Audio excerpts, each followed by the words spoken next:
Hey, what's up guys, it's Mike with Alpha Reptile back with another video today, and today we are finally getting back to what I like to do in building and setting up new terrariums, or I guess vivarium in this case.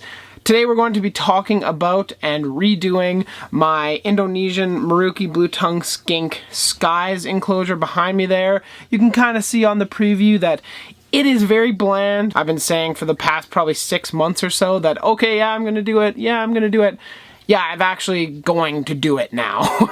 I'm sitting here, I got new lights for him, I got a bunch of different things for the hardscape, but stay tuned and let's get into the video. I just wanted to say before we hop into the video, if you guys are interested in this setup as well as looking after your reptiles and other amphibians in this herpetological community, then definitely click that subscribe button. You will not be disappointed. Alright, now that I got that little shameless plug out of the way, we're going to be talking about the merauke blue-tongue skink, or Indonesian blue-tongue skink. I did just want to mention before we hop into the video that there is a very big distinction between the Australian blue-tongue skinks and the Indonesian blue-tongue skinks.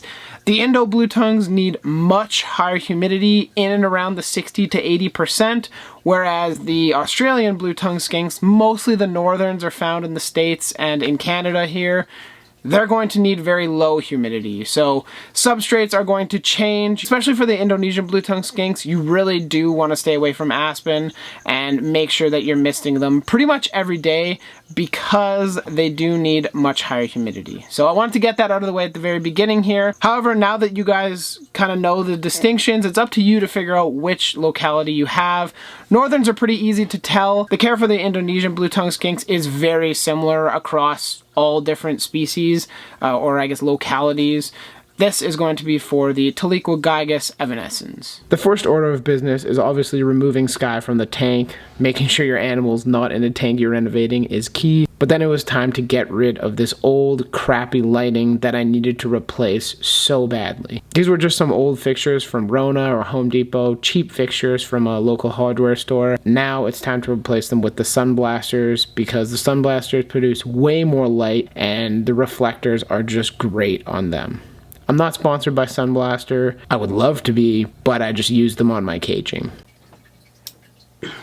This tank is going to be nice and bright.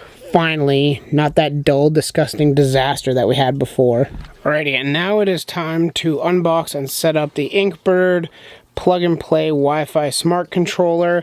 Inkbird did send me this model. I didn't pay for it. They're not paying me to say anything about it.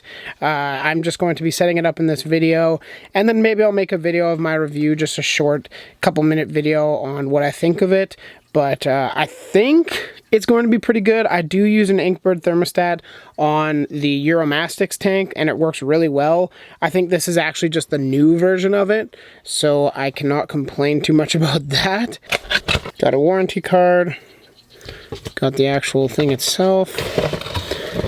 This is very similar to the one that I have already, so it should be pretty easy to set up and get going. I'm just going to get it set up, and I'll show you the final thing once it's all hooked up and ready to go. Alright, so this green one here is the one that we just unboxed, and I just set up. It's actually, first impressions are, it's really easy. The app connected super well to my phone, and now I believe I can control it from my phone, or at least see what temperature it is from my phone. And I don't know if it's only in my house or if it's all over the world. If it's all over the world, huge ups to Inkbird.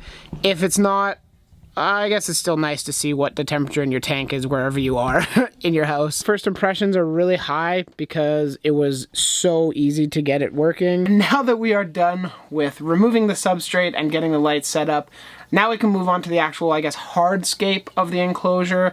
I brought down 350 pounds or 160 kilograms of rocks, and man, do I wish I had universal rock backgrounds. I'm going to try and work something out for the other Ackie tank down here. I don't have two Ackies, those of you that are questioning. It's just one that I'll be upgrading mine into. But I need to get on that universal rock life because 350 pounds of rock hauling it up and down the stairs is rough. The rock that I picked up was fieldstone. It's basically just a relatively porous and kind of rough looking rock. I ended up bringing it home, setting it out on the driveway, and hosing it all down because it did come in with quite a debris because it is held outside a burn co. My suggestion for finding rocks is either looking on your local buy and sell. Some people might be doing a garden or something and they have some extra rock that they're giving away.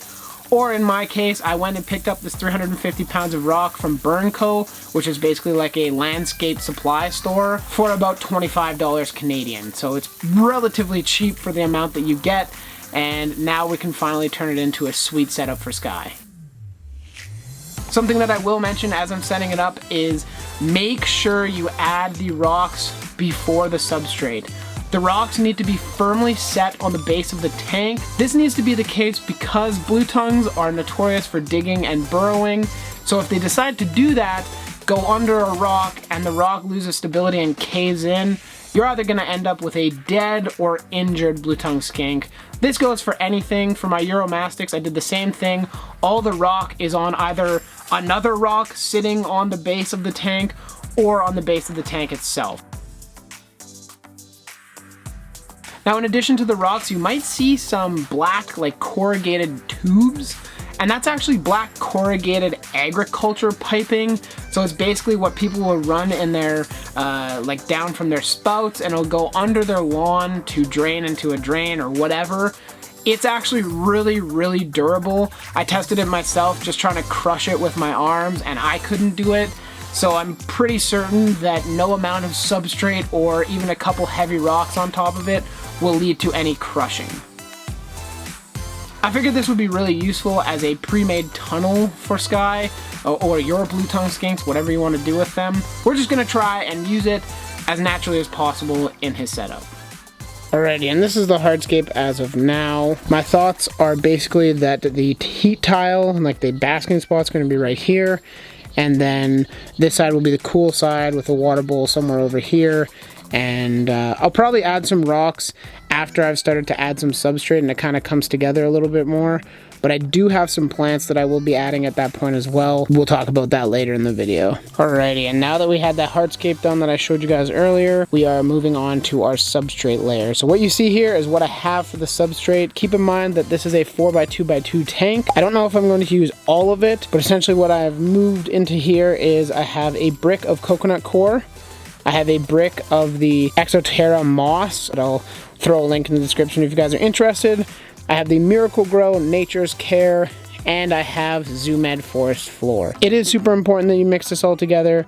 Even distribution is important, and it makes it look a little bit more natural than having pockets of coconut core and just random stuff all over the tank. So keep that in mind when you're mixing these together. Now that you've finished mixing the substrate, it's time to throw it in the tank and pick how you want the landscape to look.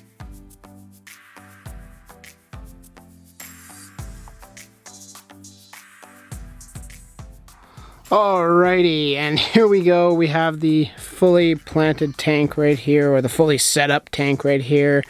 We got some rocks and stuff. I will probably be adding some wood and whatnot later on, but that's the general hardscape for now. Now that I have the substrate in there, I did want to mention plants. So these are the plants that I am going to be adding into this tank, and I know the kind of controversy with blue tongue skinks and plants. They like to climb, they like to destroy things, they're very curious, they're gonna walk over everything and put as much brute force into their travels as they can. So I decided to try and go with some of the thicker, more woody stemmed plants, obviously except the grass there, but we have a couple Dracaena, I believe they're called, and then I believe that is as well. I don't know the exact names because they're sold as tropical plants, 6-inch, but I do have the Dracaena in with Sheldon, and he beats the crap out of it, and it does really well. So I'm hoping that it does okay in this tank. The grass, I don't really expect to live just because I beat it up so much outside. We're gonna try our best and see what happens. I did just want to mention that I am putting in live plants. Of course, when you're adding live plants, you want to talk to the greenhouse and make sure that they either haven't sprayed or ask if they have sprayed for their like pesticides or anything like that. Fortunately, nothing was sprayed here, but I still did go and rinse them all outside just to be sure, just to add a little bit of extra precaution in there. With that said though, I would probably still use some fake plants just to kind of hide some gaps and stuff like that. By and large though, I am trying to use live plants in this setup. Let's just get planted.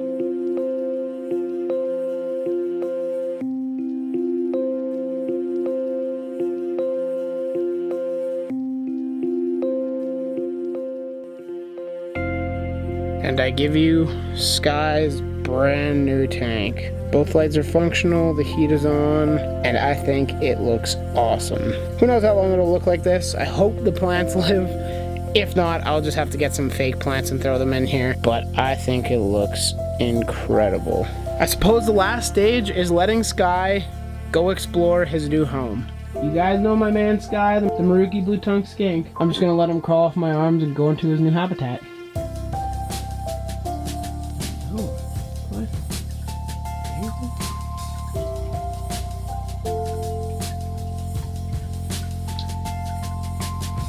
He's a little cold. He's been in that tub for a couple hours, so right into his little tube. Awesome. Couldn't have asked for anything more. That wraps up the video. So if you guys want to see how this tank kind of evolves over the next couple weeks or months, definitely click that subscribe button and follow me on Instagram. Whatever may happen with this tank, you guys will be able to keep up over there. In a couple months' time, I'll make a video regarding the kind of transformation that has occurred in this tank. Any changes I make, I'll make note in that video. And I'll also post to Instagram if there's any crazy changes that I make very suddenly. If you follow me on Instagram, links on the screen here, and there's also a link in the description for you guys to go check out. While you guys are down there, if there are any products that I can find that I used for this build, I'll link them down below if you guys are curious. That way you guys have some reference in case you want to find the stuff that I used in this build. But most importantly, I really hope you enjoyed this video. I hope you might have learned something or might be able to take some ideas from this tank and make it into your own. I think all blue-tongued skinks should have a sweet setup. I know mine before was definitely not adequate, and that's why I'm so happy to have what I have now. I'm thrilled that I put in these 6 hours of crazy work between filming and actually building the tank behind me. I couldn't have asked for a better result. If you enjoyed this video and you want to see more videos like it, definitely click that subscribe button. That way you will be part of the Phoenix fam and we will be able to enjoy our reptiles together. If you have any questions, comments, concerns, anything that I might have missed in this video, any questions that you might have, whatever, leave them in the comment section down below. I reply to every single comment, pretty much. And of course, if you did in fact like it, make sure you click that like button. It lets me know you want to see more videos like this one. Thank you all very much for watching. If you made it to the very, very end of this video, leave the word blue-tongued skink in the comment section down below. Whether it's in your comment or at the very end of your comment or something like that, do that for me and I'll know you guys made it to the very end. So thanks for watching, you guys. Hope you have a good one. We'll catch you in the next video. Later.